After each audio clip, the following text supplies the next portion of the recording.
Hello everyone and welcome back to our channel. Today we're diving deep into the heart of the Latin language to uncover a word that has profoundly shaped our modern world.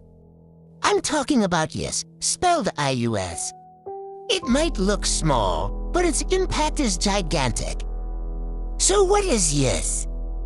At its core, IUS is a Latin noun from the third declension, and it's a neuter noun. If you've ever studied Latin, you'll know that declensions and genders are key to understanding how a word functions in a sentence. The genitive or possessive form is iuris, spelled U-R-I-S. This change from ius to iuris is a classic feature of the third declension. But let's move beyond the grammar. What did ius actually mean to the Romans? Well, it was a word with a vast and powerful range of meanings.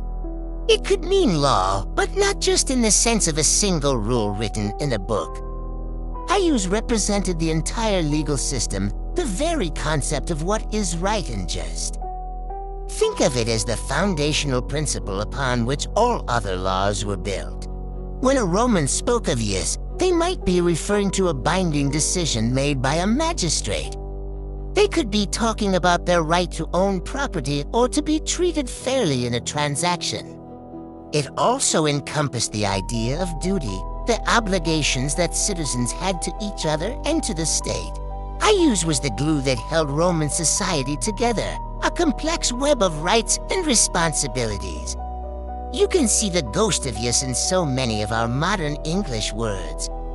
When you hear justice, that comes directly from the Latin justitia, which itself is derived from ius. It means the quality of being in accordance with ius, or what is right. Think about a judge or the judiciary. These words trace their lineage back to iudex, a Roman term for a judge, which is a combination of ius and dicere, meaning to say or to declare. So, a judge is literally a law sayer or a right declarer. Words like jurisdiction, the authority to administer justice, or jurisprudence, the theory and philosophy of law, both have iuris right there at the beginning. It's fascinating, isn't it? Even the act of taking an oath, which in a legal context is a solemn promise, is connected to the Roman concept of ius, as oaths were fundamental to their legal proceedings. A jury is a group of people sworn to give a verdict based on evidence. Their name comes from the Latin jurare, to swear, which again is linked back to ius. So ius wasn't just a word. It was an entire worldview. It was the Roman understanding of order, fairness, and the structure of a civilized society. It embodied the difference between a world governed by arbitrary power and a world governed by a shared understanding of what is right. It was the code they lived by, the principles they argued in court, and the justice they strove to achieve.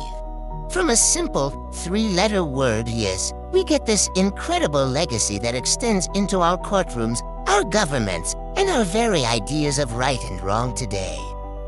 The next time you hear someone talk about the legal system or fighting for their rights, you can trace that entire conversation back 2,000 years to this one powerful Latin noun. It's a testament to how language doesn't just describe the world, it builds it. Thank you so much for joining me on this linguistic journey today. If you enjoyed this video and want to learn more about the hidden histories within our words, please give us a thumbs up.